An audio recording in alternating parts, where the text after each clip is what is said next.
China کو انہوں نے سینٹرل اسٹریٹجک کمپٹیٹر ڈکلیئر کیا ہے ان رائٹنگ، اور چائنا کے ساتھ جو لب لباب ہے کمپٹیشن کا وہ یہ ہے کہ چائنا کی جو اکنامک پاور ہے اور وہ اکنامک اور ٹریڈ ڈیلز کر کے جس طرح اپنی ایکسپینشن کر رہا ہے دنیا میں، اس کا مقابلہ کرنے کے لیے یونائٹڈ اسٹیٹس جو ہے وہ ریسورسز کے کنٹرول پہ جائے گا، اور خاص کر کے وہ ریسورسز جن کی بہت زیادہ ضرورت ہے چائنا کو. اور چائنا کے ساتھ جو فیوچر میں اور اس وقت پریزنٹلی جو بھی ڈیلز ہو رہی ہیں وہ اسی بنیاد پر ہیں کہ چائنا کیا کنٹرول کر رہا ہے، یونائٹڈ اسٹیٹس کیا کنٹرول کر رہا ہے، اور یہ دونوں جو ڈومیننٹ پاورز ہیں اس وقت دنیا کی وہ آپس میں اسی بنیاد پہ فیصلے کر رہی ہیں. امریکہ کے بعد جو اگلی بڑی اینٹی ہے وہ ہے چائنا.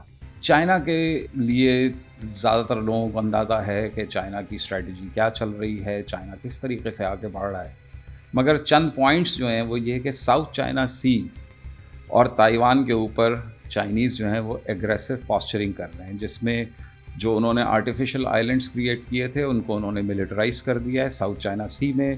وہ یہاں تک جا رہے ہیں کہ جو U S inclined regional countries ہیں ان کے ویسلس کی فری موومنٹ کو وہ چیک کر رہے ہیں militarily with in South China سی.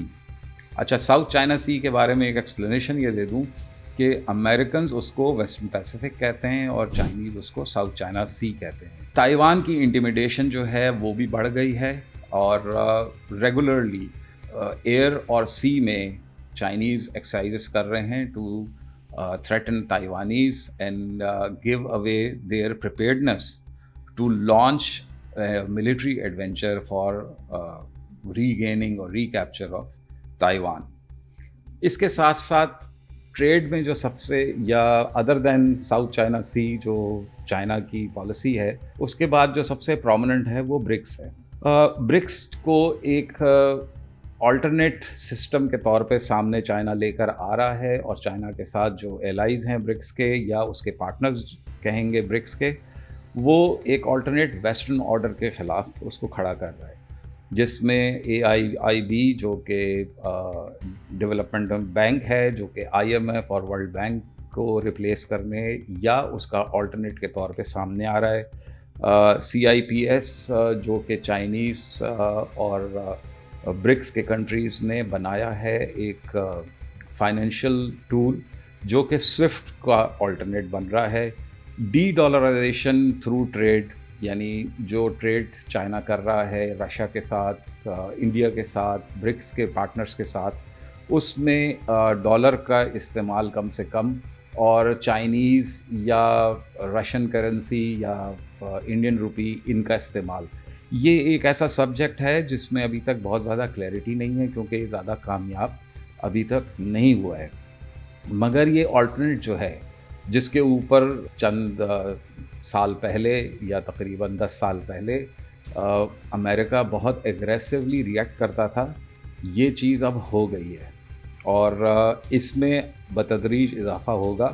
مگر دنیا نے یہ دیکھنا ہے کہ آلٹرنیٹ ٹو ڈالر یہ کیسے ممکن ہوگا، ابھی تک اس بارے میں اتنی کلیئرٹی نہیں ہے. چائنا کے بعد آتے ہیں ہم رشیا کے اوپر. رشیا جو ہے وہ یوکرین میں پھنسا ہوا ہے، کوئی کلیئر وکٹری نہیں ہے، وار آف ایٹریشن جاری ہے. جو بیٹل لائنز ہیں وہ بہت کم آگے پیچھے ہو رہی ہیں، زیادہ تر وہی ہے جو 20% یوکرین کا علاقہ رشیا نے کیپچر کیا ہوا ہے. وہاں پر وار آف ایٹریشن ہے، ایک دوسرے کے اوپر air strikes, missile strikes, drone strikes, artillery, اس کا استعمال ہو رہا ہے.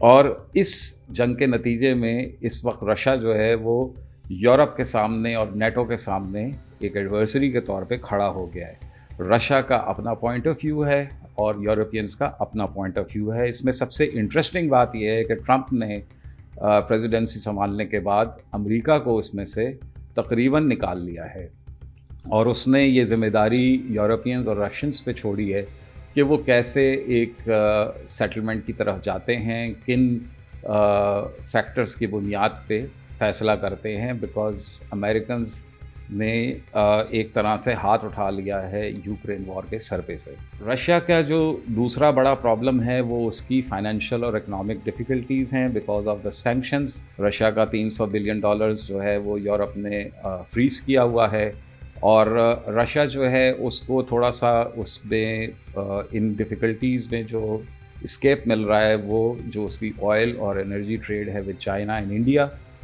وہ کس حد تک آگے چلے گی, کس طرح چلے گی. اور اس میں ایک جو خصوصی چیز ہے وہ یہ کہ رشیا جو ہے وہ مارکیٹ پرائسز سے لوور آئل کی ڈیلز کر رہا ہے چائنا اور انڈیا کے ساتھ. اس سے رشین اکانومی سروائیو تو کر رہی ہے مگر بڑی مشکل سے کر رہی ہے, اور یوکرین وار کو جو اس نے فائنینس کرنا ہے وہ اس کے لیے پرابلمس بڑھ رہی ہیں. تو جہاں یورپینس کے لیے پرابلمس ہیں یوکرین کی وجہ سے, اسی طریقے سے رشیا کے ساتھ بھی یہ معاملات ہیں. مڈل ایسٹ کی طرف اگر ہم آئیں تو مڈل ایسٹ میں غازہ ایک ایسا ایشو ہے کہ جس نے لبرل ورلڈ آرڈر کو ایکسپوز کر دیا تھا اور آج تک ایکسپوز کر رہا ہے. غازہ جو ہے گائے بگائے ہیڈ لائنز پر آتا ہے, اور مگر غازہ کے بارے میں جو یونائٹڈ نیشنز میں بھی ریزولوشن پاس ہوا کہ غازہ پہ انٹرنیشنل اسٹیبلائزیشن فورس آئے گی, پیس آئے گا, ڈیولپمنٹ ہوگی, وہ ابھی تک الفاظ ہی ہیں, اس پہ کوئی ایکشن آگے بڑھا نہیں ہے.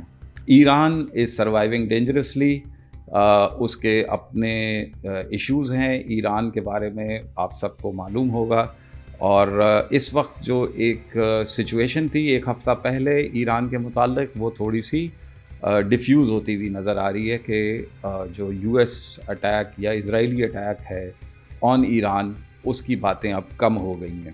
بہرحال ایران ایک مشکل سچویشن میں ہے اور یہ ایشو کسی وقت بھی خراب ہو سکتا ہے.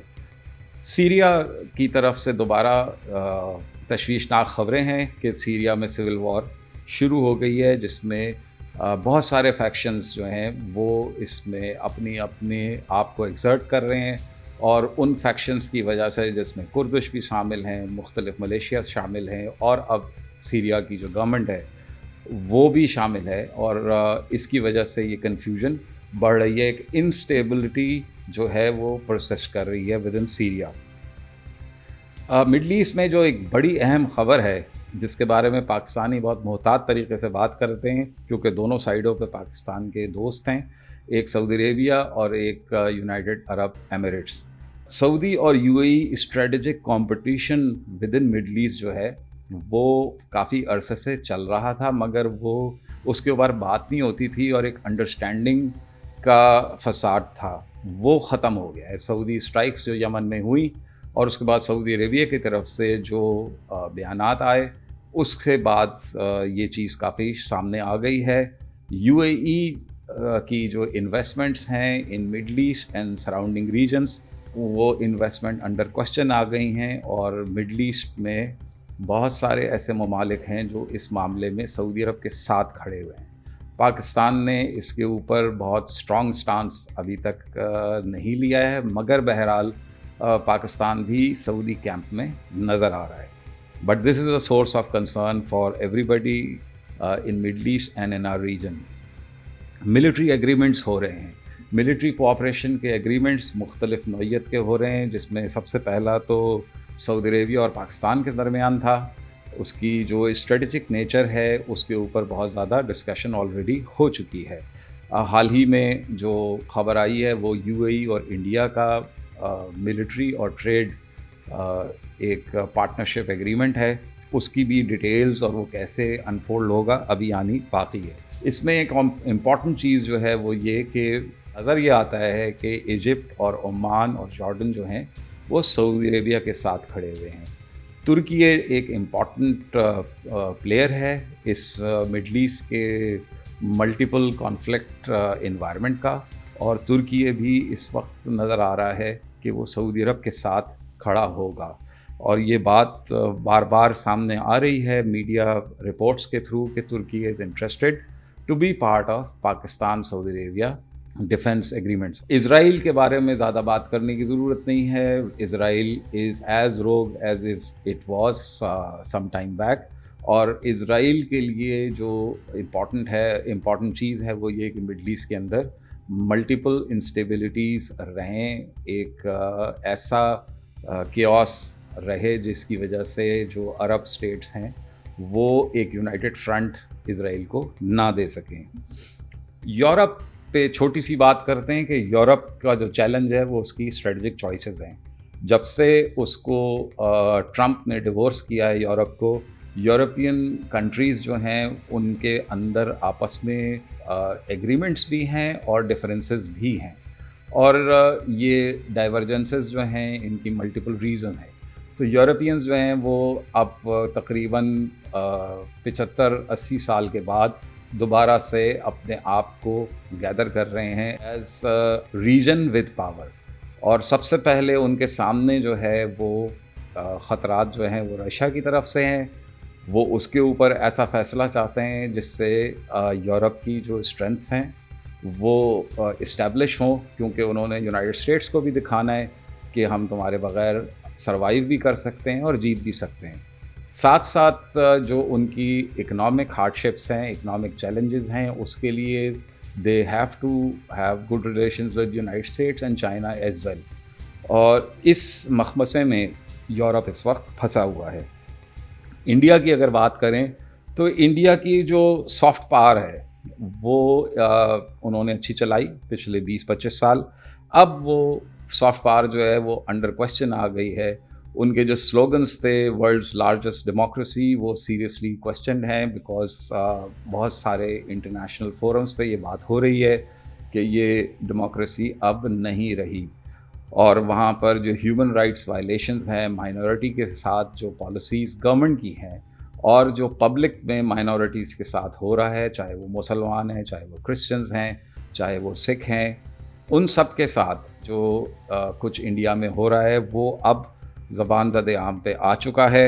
اور انڈیا کو جو پاکستان نے ایک کریڈیبل اور ایک کنکلوسیو ڈیفیٹ دی تھی بنیان المرصوص کی وجہ سے مارکہ حق میں، جو کہ انڈیا کی طرف سے آپریشن سندور تھا، اس کے بعد انڈیا کی جو ملٹری پاور کا ایک کانسیپٹ تھا کہ they are too strong for Pakistan and too strong for any country in the region, وہ شیٹر ہو گیا۔ اور اب یہ کویسچن سامنے آئے ہیں، اور ٹرمپ نے جس طریقے سے، یا ٹرمپ ایڈمنسٹریشن نے جس طریقے سے انڈیا کو اس کے بعد ڈیل کیا ہے، اس سے صاف ظاہر ہے کہ وہ رسپیکٹ انڈیا اب کھو چکا ہے۔ India is trying hard to find the diplomatic relevance elsewhere. اچھا، یہ بات چیت کرنے کے بعد اب ہم دوسرے سوال پہ آتے ہیں کہ یہ سب کچھ ہو کیوں رہا ہے، یہ کنفیوژن دنیا میں کیوں مچی ہوئی ہے۔ سب سے پہلے کہ یہ جو ورلڈ آرڈر ہے، یہ جب سوویت یونین کی تباہی ہوئی اور ڈس انٹیگریٹ ہوا سوویت یونین، تو جو کولڈ وار تھی وہ ختم ہوئی۔ کولڈ وار جب ختم ہوئی تو ایک یونی پولیرٹی کی طرف ہم گئے۔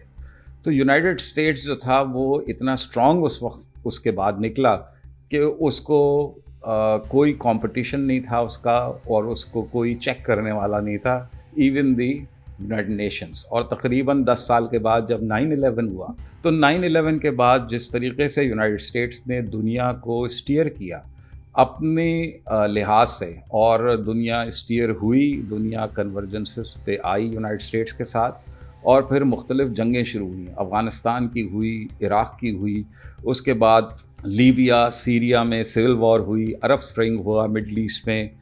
یہ وہ ساری چیزیں تھیں کہ جس سے یونائٹڈ اسٹیٹس کی جو ایک سول سپر پاور کی حیثیت تھی وہ سامنے آئی، اور لوگوں نے، پوری دنیا نے اس کو ایکسیپٹ کیا۔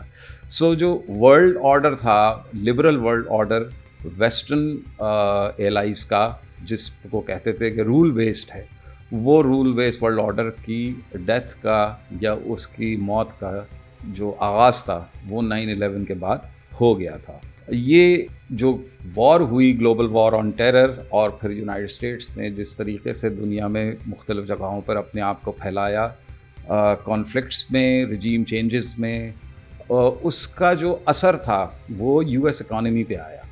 اسی دوران چائنا رائز کر رہا تھا۔ چائنا کی رائز پہلے شروع ہو گئی تھی 80-90 کی دہائی میں، مگر چائنا کو یہاں پر اسپیس نظر آئی. چائنا بہت اسپیڈ سے اپنے ٹریڈ ریلیشنز کی بنیاد پر اور انویسٹمنٹس کی بنیاد پر دنیا میں پھیلنا شروع ہوا, جس میں ایک جو سمٹم ہمیں نظر آیا وہ یہ تھا کہ یونائٹڈ اسٹیٹس کی جو مینوفیکچرنگ تھی وہ چائنا میں شفٹ ہوئی.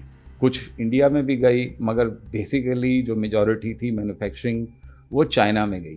چائنیز نے اس پیریڈ کو جو تقریباً 10 سے 20 سال تک محیط تھا اس کو بڑا استعمال کیا, جس سے یونائٹڈ اسٹیٹس میں بہت سارے پرابلمس کھڑے ہوئے. امپلائمنٹ کا ایشو یونائٹڈ اسٹیٹس کے الیکشنز میں ہمیں 2005 کے بعد سے بہت سگنیفیکنٹلی نظر آتا ہے, اور یہی وجوہات تھیں کہ تمام لوگوں کے جو کیلکولیشنز تھیں, اوپینینز تھے, اس کے برخلاف ٹرمپ فرسٹ ٹرم میں جیتا اور اس کے بعد اب وہ سیکنڈ ٹرم بھی جیتا. تو یہ ایک ہنی مون جو تھا یونائٹڈ اسٹیٹس کا with sole super power status, اس سے یونائٹڈ اسٹیٹس کی جو اپنی اکانومی تھی اس کو بہت زیادہ نقصان پہنچا. دے پیڈ ڈیئرلی.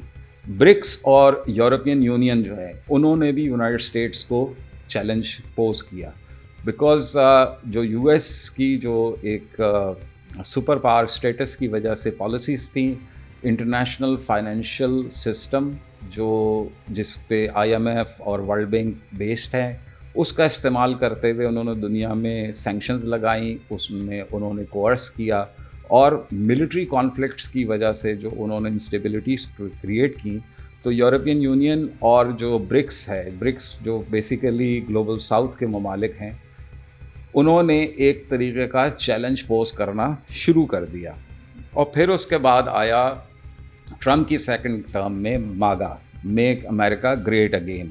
اب میک امریکہ گریٹ اگین جو ہے اس کی پالیسیز ہم پہلے بات کر چکے ہیں, اور آپ سب زیادہ تر کو اس بارے میں معلوم ہے کہ وہاں پر جو ٹرانزیکشنل وہ اورینٹیشن آ گئی ہے یو ایس فارن پالیسی کی, کہ جو بھی آپ جس بھی ریجن سے تعلق رکھتے ہوں, پہلے آپ امریکن بلاک میں تھے کہ نہیں تھے, آپ الائز تھے کہ ایڈورسریز تھے, جو بھی آپ کا اسٹیٹس ہے, اگر یو ایس انٹرسٹ سرو ہو رہا ہے تو every thing is good. United states will not bother about what kind of democracy you have, what is your record of human rights.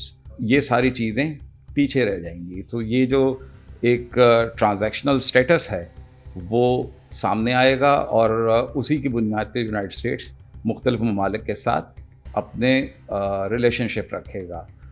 جو کچھ یونائٹڈ اسٹیٹس نے کینیڈا کے ساتھ کیا ہے, میکسیکو کے ساتھ کیا ہے, یورپ کے مختلف ممالک کے ساتھ کیا ہے, جو اس کے ایلائز ہیں ود ان مڈل ایسٹ ان کے ساتھ کیا, جو انڈیا کے ساتھ یونائٹڈ اسٹیٹس نے کیا ہے, یہ تمام چیزیں جو ہیں وہ ہمیں کلیریفائی کرتی ہیں کہ کس طریقے کا transactional relationship United States under Trump administration چاہتا ہے. ابھی جو آخری امپورٹنٹ چیز یہاں پر آتی ہے وہ یہ کہ رول بیسڈ آرڈر جو ہے اس کی ڈیتھ تو شروع ہو گئی تھی سوویت یونین کی ڈیمائز کے بعد اور فردر 9/11 کے بعد, مگر جو ویسٹرنرز کی سائلنس تھی اوور غازہ, اس نے وہ جو مورالٹی کا فساد تھا, جو رولز کا فساد تھا, وہ دنیا میں گرا دیا, اور وہ جو ایک اسکرین کریٹ کی ہوئی تھی گلوبل نارتھ نے وہ ختم ہو گئی. اس کو ابھی چند سال ہی ہوئے ہیں, ان چند سالوں کے اندر وہی پرابلم ابھی وہی یورپین پاورز جو ہیں وہ فیس کر رہی ہیں. تو اس میں ہمارا جو لاسٹ کنکلوژن ہے وہ یہ کہ اگر آپ اس کو زوم آؤٹ کر کے ایک بگر پکچر, لارجر پکچر دیکھیں پچھلے 25 سال کی, تو آپ کو اندازہ ہوگا کہ یہ کوئی بھی شاک یا سرپرائز نہیں ہے. اگر اس میں کوئی شاک یا سرپرائز ہے تو وہ شاید اس وجہ سے ہے کہ وہ اس کی لارجر ویو نہیں لے رہا. یہ گلوبل نارتھ کے ساتھ ہونا تھا, اور یونائٹڈ اسٹیٹس کے پاس بھی کوئی اور چارہ نہیں تھا. Now coming to the challenges and opportunities for Pakistan.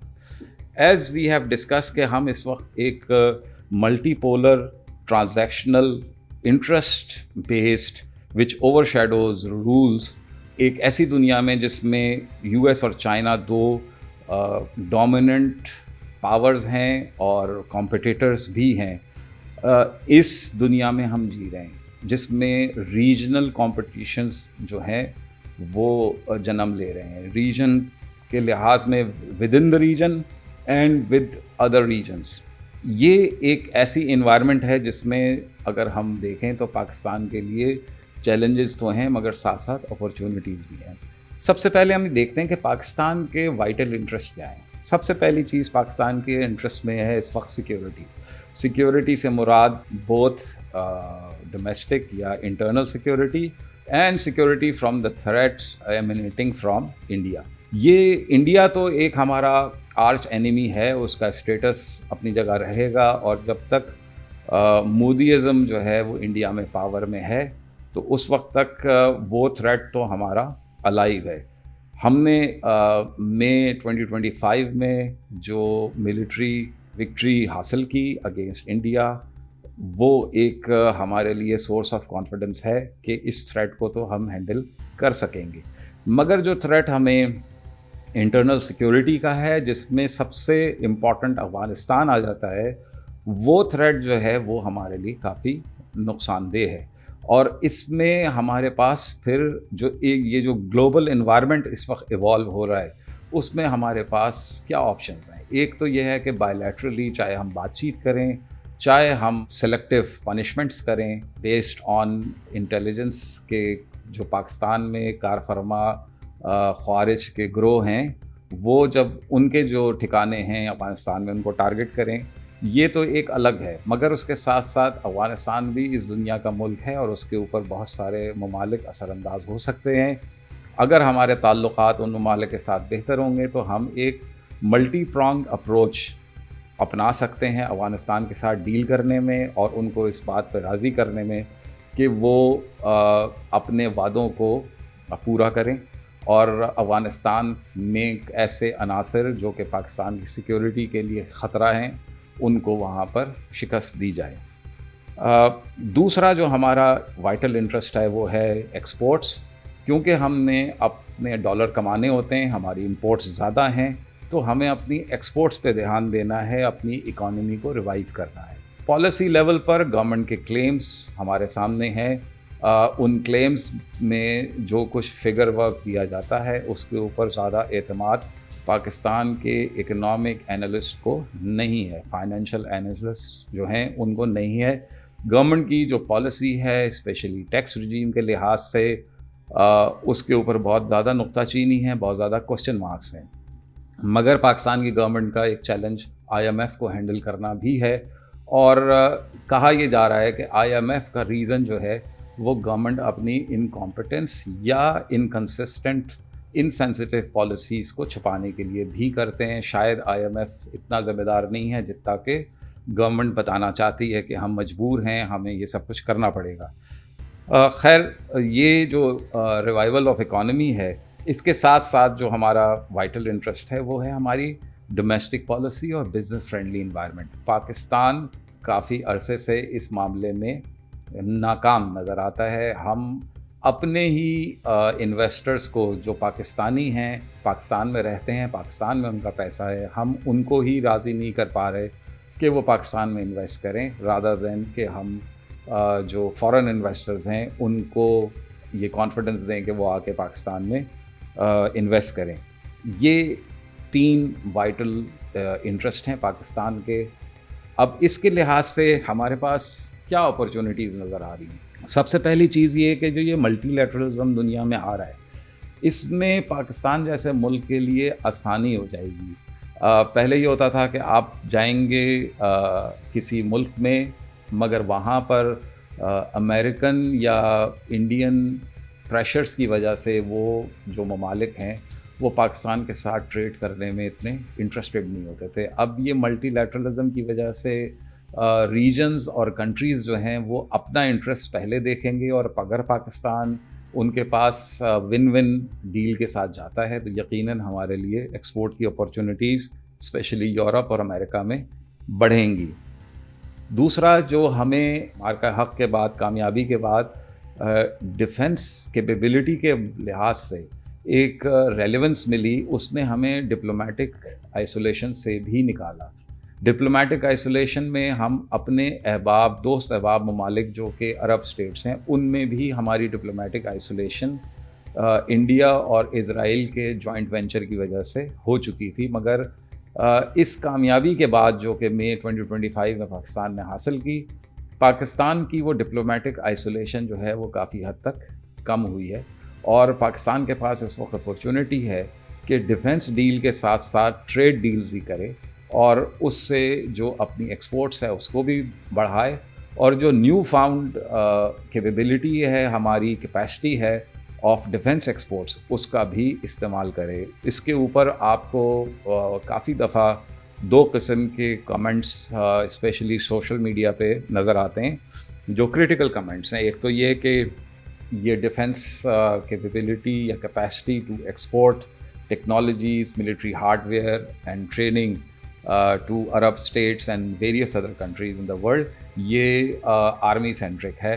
یہ آرمی سینٹرک ہو کہ یہ نہ ہو، مگر اس سے آپ پیسے تو یقیناً کمائیں گے اور اس سے آپ کی ریلیونس بڑھے گی۔ تو یہ اس میں بہت سارا کرٹیسزم جو ہے وہ ناجائز نظر آتا ہے۔ دوسری چیز جو اس میں نظر آ رہی ہے وہ یہ کہ پرسنالٹی سینٹرک ڈپلومیٹک ریلیونس پہ بات ہو رہی ہے کہ پاکستان کی کچھ پرسنالٹیز یا ایک پرسنالٹی ایسی ہے جس کی وجہ سے ٹرمپ اور سعودی عربیہ اور ترکی یا چائنا، یہ لوگ پاکستان کے ساتھ بہتر تعلقات کے خواہاں ہیں۔ اس میں بھی بہت زیادہ حقیقت نہیں ہے۔ اگر اس کو ٹھنڈے دل و دماغ سے دیکھا جائے تو پاکستان کی تاریخ میں جو ریلیونس تھی وہ پرسنالٹیز بیسڈ نہیں تھی، بلکہ دنیا کی جو طاقتیں تھیں ان کے انٹرسٹ کے لحاظ سے تھی، چاہے وہ یونائٹڈ اسٹیٹس ہو، چاہے وہ عرب مونارکس ہوں اسپیشلی سعودی عربیہ اور یو اے ای، چاہے وہ چائنا ہو، ان تمام لوگوں کی، یا وہ ترکی ہو، ان لوگوں کے انٹرسٹ پاکستان کی ریلیونس یا پاکستان کی اس وقت کی کیپیسٹیز کے لحاظ سے تھے۔ پرسنالٹیز آتی رہیں جاتی رہیں، یونائٹڈ اسٹیٹس کے انٹرسٹ جو تھے ان سے اس کا تعلق نہیں تھا، یونائٹڈ اسٹیٹس کے انٹرسٹ کا تعلق جو اس کی پالیسیز تھیں دنیا کے لیے اور اس ریجن کے لیے ان سے تعلق تھا۔ تو یہ بھی ایک ایسا کرٹیسزم ہے جس میں جذبات کی زیادہ عکاسی ہوتی ہے rather than the reality۔ جو امپورٹنٹ چیز آخر میں آتی ہے وہ یہ ہے کہ ہم نے جو $1 ملین کوسچن پاکستان کا پچھلے 10 سالوں سے چل رہا ہے، that how to balance between United States and China، یہ ایک ایسا چیلنج ہے جو کہ شاید اب آسان ہمارے لیے ہو جائے، کیونکہ جو بات چیت سے پتہ چل رہا ہے کہ یونائٹڈ اسٹیٹس اور چائنا بہت سارے موضوعات پر ایک دوسرے سے گفتگو کر رہے ہیں اور ایک انڈرسٹینڈنگ پہ آہستہ آہستہ وہ پہنچ رہے ہیں۔ جس ریجن میں ہم ہیں وہاں پہ چائنیز انفلوئنس جو ہے وہ بڑا نیچرل ہے، اور چائنا کے خلاف انڈیا کو کھڑا کرنے کا جو پروجیکٹ تھا یونائٹڈ اسٹیٹس کا، اسپیشلی ڈیموکریٹس کا، وہ فیل ہو گیا ہے، اور انڈیا کے اندر نہ ہی کیپیسٹی ہے نہ ول ہے to stand in front of China for the westerners.